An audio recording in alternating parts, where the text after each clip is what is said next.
My report is all about Scott Way 7 steps of moral reasoning.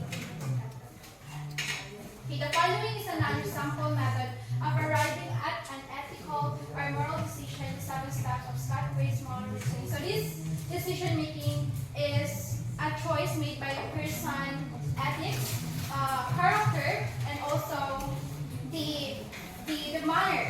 So what they believe is a proper behavior. So as a person, it does not only affect your well-being, but also the well-being of other people or others. First in the 7 steps of Scott Way's moral reasoning, we have first gather the facts information. The simplest way of clarifying an ethical dilemma is to make sure the facts are clear. Like for example, ikaw mama ka. Dayon imong duha ka anak kay gingnan mo nga magdala ka pizza. Dayon anak ka dili sa kuha ng pizza. Dayon kanina may simong sa imong duha ka anak. Natingala ka, nakuha na isa ka slice ng pizza. Dayon nangutana ka. Kisa may nakuha isa ka slice sa pizza nga ana man ko dili sa kuhaan. So wala na nubag kay madok man ko silang mama. Ano siya? So ano na lang, kay duha ka anak, ang tinuduay silang duha. Ay siya. So, alam ko itong isa nga, siya po daw. So, ang mama, nalibog na siya kung asa sa duha. So, first, George, imong himuon as a parent, imo siyang i-gather ang facts kung sa dyan tinuod. No? Imo nga siya subayong na kung sa dyan ang tinuod kasi nag-ingon o tinuod. So that, ikaw as mama, matuluan mo, disiplina yung anak, makahimo ka, makamake ka good decision. So that, ang facts are clear na siya. Imong siyang pangutan-on sa imong self kung do you have the facts that are necessary to make imo siyang pangutan-on if you have the facts that are necessary to make a good decision as a parent. And also, pangutan-on po nimo, what do you know or what do we know as a person?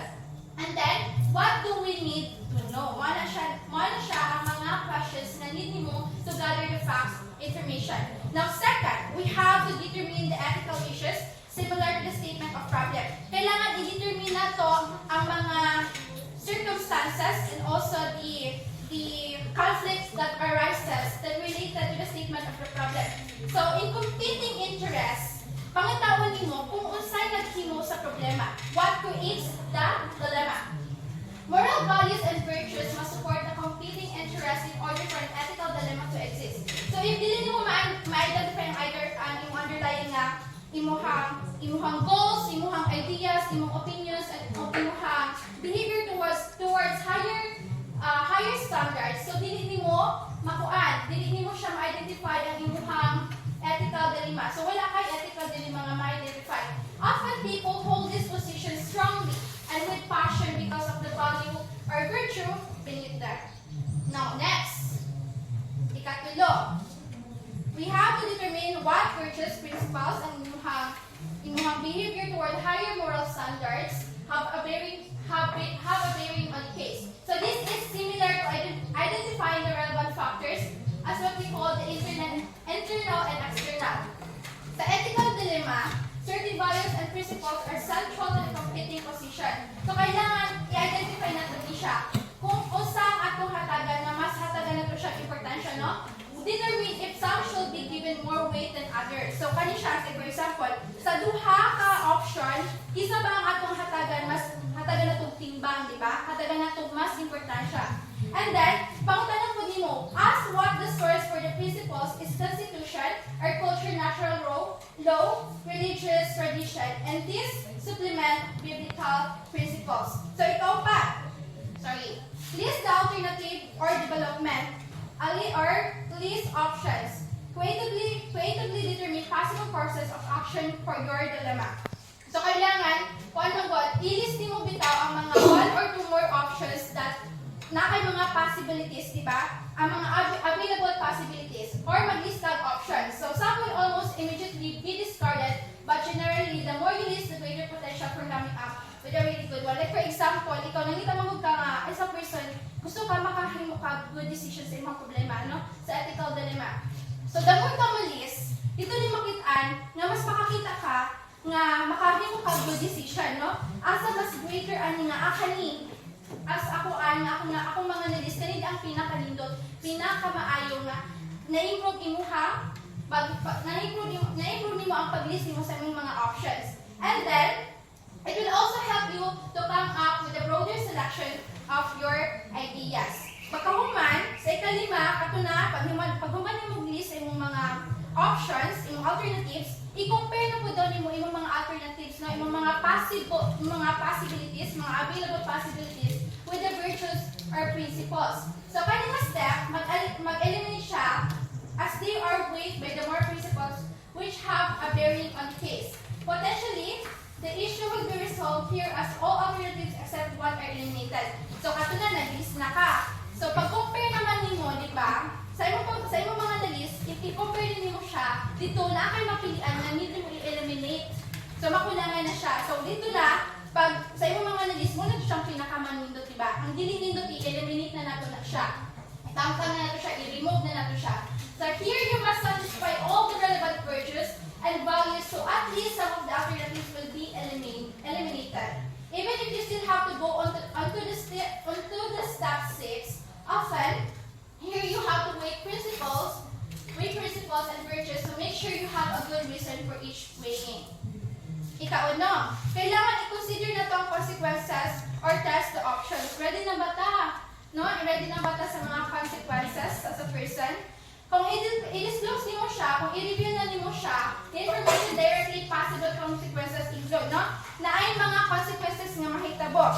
Dapat kita as person, kailangan i-identify na to who will be affected by the decision and how this decision will be affected then. Kaya, example included, no? Ma-affected ang family, no? Ang family, makatuan ka, maka-experience ka, family feel alienated, cultural values have been violated, family may take patient to another hospital, diba, lisod ba na siya? Or patient may give up, patient might be happy, they are finally being told the truth. Nakitaw nga, ma-happy siya. So, kailangan siya na ito i-identify kung kasi ma-affectuhan sa mga decision. If you continue withholding information, possible consequences include patient continues to be fearful and anxious about the treatment. Patient finds out somehow and trust is compromised. Family are happy. Cultural values are being respected. So, natin mga kuan siya.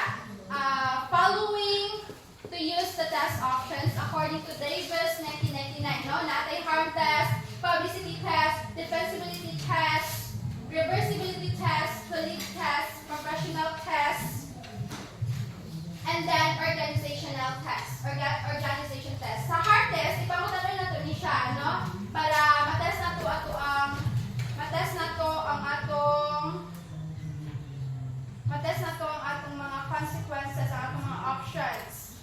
First, pamutanong na to siya sa heart test. Does this option do less harm the alternatives ba daw? Then sa publicity test, would I want my choice of this option published in the newspaper? Then sa defensibility test, could I defend my choice of this option before a congressional committee or committee of peers? Reversibility test, would I still think this option was good choice if I were adversely affected by it? Then sa colleague test, pangutanin mo, what do my colleagues say when I describe my problem and suggest this option as my solution? Then professional test, what might my profession, governing body for ethics say about this option? And last organization test, pangutanin mo, what does my company ethics officer or legal counsel say about this? After that, pinaka-last sa atong moral reasoning sa 7 steps, maghimo na ka decision. So ethical decision rarely have pain-free solution. It might be you have to choose a solution with at least number of problems or painful consequences. Like for example, good mo ingon imong uyab na delete nako, pero ikaw ganahan pa ka, pero na siya dili siya ganahan. So to have to make a good decision mo na ka sa sakit sa imong buot. O di ba? Least number of problems or painful consequences. Hindi na lang ni ay yung sugot na lang pa mamubiya siya sa ikaw ganahan sakit sa imong buot. O di ba? Nakayo mo na ka decision. So even when making a good decision, you might still lose sleep over it. So importante din yung 7 steps ni Scott Ray. And we have here the values clarification. Moral reasoning either arrives at what is right or wrong, good or bad, valuable or not valuable. The moral reasoning process may thus follow a model called values clarification. This method is part of the moral reasoning which one may ask himself or others in order to arrive at one's true values. Values that he really possesses and acts upon. So, kaning values clarification, kung ano siya, nag-consist of mga questions that you need na imong pangutan sa imong self, diba? To arrive ka sa imong, para makakuha ka sa imong true values yun. Ano na kay values clarification? Clarify nimo. First, we have, first, choosing freely. Then you choose this value freely, no? Pangutan nimo, mani mga questions. Where do you suppose first got that idea? Or are you the only one among your friends who feel this way? Then choosing from alternatives, yung mga possibilities, again. What reasons do you have for your choice? Then how long did you think about this problem before you decided?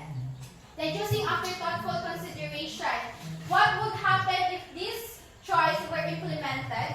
If another choice was implemented, what is good about this choice? Then what could be good about the other choices? Then pricing, di ba? Choosing after thoughtful consideration, di ba? Kuha naman na siya. Kaya nabitang naghuna-huna ka, di ba? Wala na siya. Wala na mga sige consideration na. Pricing and being happy with the choice. Nakataganin mo ka ng at di mo siya awarded in yourself, then happy ka sa imong choice, sa imong gipili. Kung ang question mo imong pangutan sa imong self. Are you happy about feeling this way? Or why is this important to you? Then, acting on the choice. Like for example, kuan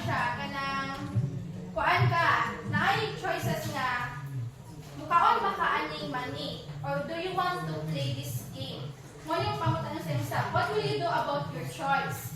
What will you do, or are you interested in joining this group of people who think the same as you do about this?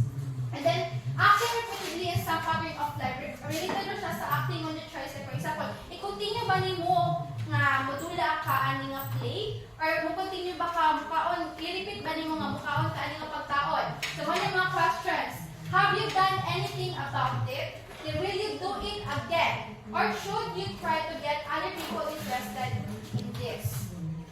So, katong nga 7 questions sa values verification, mag-sum up din siya into 3 big questions. Number 1, did you choose your action freely from among alternatives after thoughtfully considering the consequences of each alternative? Then number 2, do you prize or cherish your choice by publicly affirming it and by accompanying for others to choose it? Then number 3, do you act on your choice repeatedly and consistently?